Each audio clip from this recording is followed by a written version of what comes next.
Hi guys, we're here with Fusion. Just going to let him introduce himself and tell us a bit about what you do. Cool. Okay, my name is Fusion. I run a company called Industry in the Streets, which is really about finding the best up-and-coming young talent and just working with them to create innovative projects that are enterprising and ethical as well. I think people exploit young people a lot of the time, and I want them to learn how to exploit the industry that's exploiting them. Besides that, I'm a music producer. I work with lights of Fallacy, Estelle, who else? MCD, Kano, and others. I'm a teacher, and I'm also a journalist as well. Did the first UK interview with Jay-Z, people like Aaliyah from back in the day, and yeah, just anything creative. That's me. I'm involved. Okay, excellent. So obviously we're here today at Urban Development Industry Takeover. So you can just tell us a bit about what you're going to be doing here and what you're hoping to bring to the table. Okay. So I'm here at Industry Takeover. It's going to be interesting. You know, the whole theme today that we're discussing is music and politics. For me, sometimes that's like oil and water. You know, artists say what they want to say, and politicians, what they do, what they want to do. And it's just been interesting because Getz is on the panel. You know, he did the Census track. Some of the people from the Census, they've come along to be on the panel as well. And I'm really just here just to find out what they have to say, and also just to kind of throw my tuppence worth, really. You know, I'm very passionate about music, and I feel music is a good vehicle for social change. It's not just about being in the club, drinking, partying, although that is definitely part of like the urban music movement, but also just actually having a message. And in the times we're living in right now, I feel that we need to say more things than ever before about what's going on.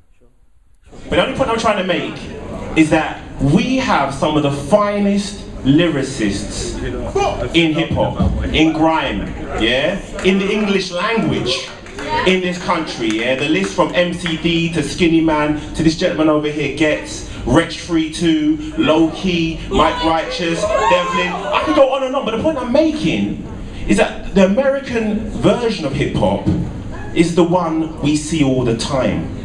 It's a small version, it's shrinking. You look globally, you look in Africa, they look up to man like Tupac. You know what I mean? They look up to people who had a kind of like a more rebel spirit in their music. And I think touching what Jodie's saying, the people who are making music in Palestine, the people making music in the Middle East, they have a hip-hop spirit in them, yeah? They know that hip-hop comes from nothing and wants to be recognized.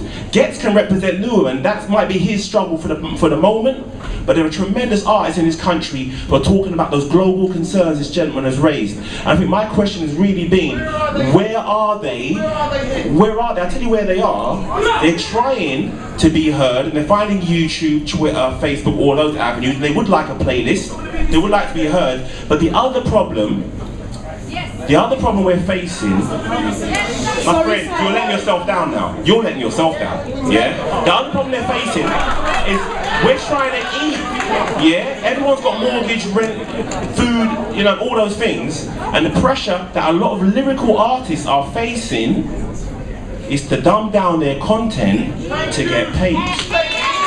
That's the pressure. And that's coming from the corporations, that's coming from certain figures that are out there, but they are lyrical. We just need to support them and encourage them and challenge that status quo. Yeah. With the sort of rise of this sort of urban music scene, don't know if you heard of a particular track, artist called Smiler Dunn, sort of talking about the old school. You mentioned, for example, Fallacy, some of those people from say maybe 10 or so years ago. What sort of lessons do you think the sort of newer generation of artists could learn from sort of the older sort of your Rodney P, Skinny Man's, Fallacies, and those sort of artists there? Indeed, that's a good question. I mean, the lessons they can learn is research this music, yeah? Right now, that window of opportunity with Google and, you know, Wikipedia and all those things is wide open. You know, the internet is a shrinking and growing thing. It's a living thing in a way. And while you can still research some of the great artists like the Rodney P's, the Skinny Man, the Fallacies, you may not fully be into the beats and like the style of music, but the message that they had in their music is something which you can definitely learn from. I think they were artists with substance. There was less money in the industry, and they stood for more. And now that there's more money in the industry, it doesn't mean you should stand for less. I think we need to stand for things. And if you've got 20,000 followers, make sure they're not idiots.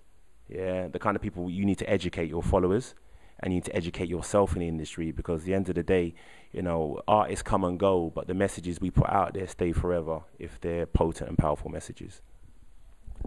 Excellent. And with that as well, is there anything else, obviously, this is sort of targeted at sort of young music audience. So anything else you'd like to sort of say from sort of your own experience, things people should sort of look out for, pitfalls and stuff in the music industry?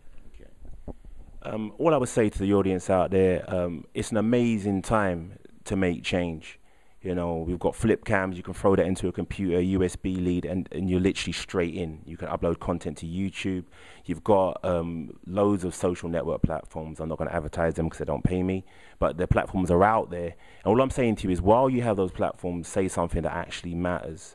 Because all these platforms, in a way, are exploiting you, because you don't really own those platforms. You're operating on their platform, yeah? So while you get a chance to be there, say things that matter, respect other people's creativity.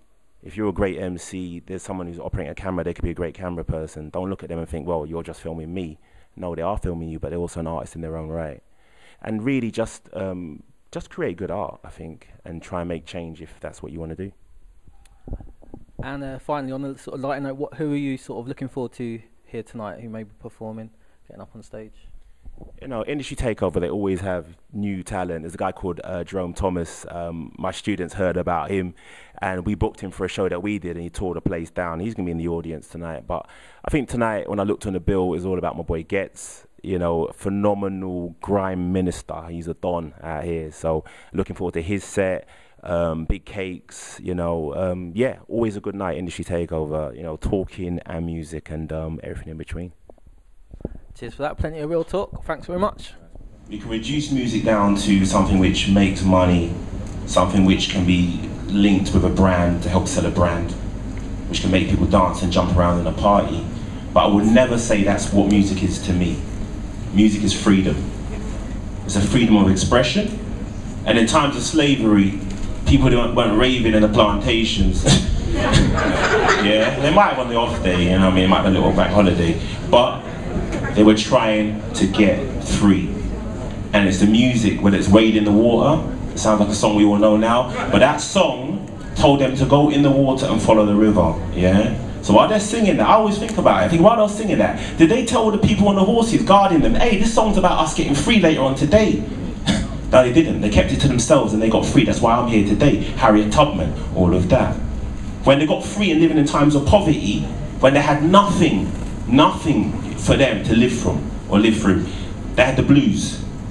The blues were taking your pain and making it sing so you could get through your day.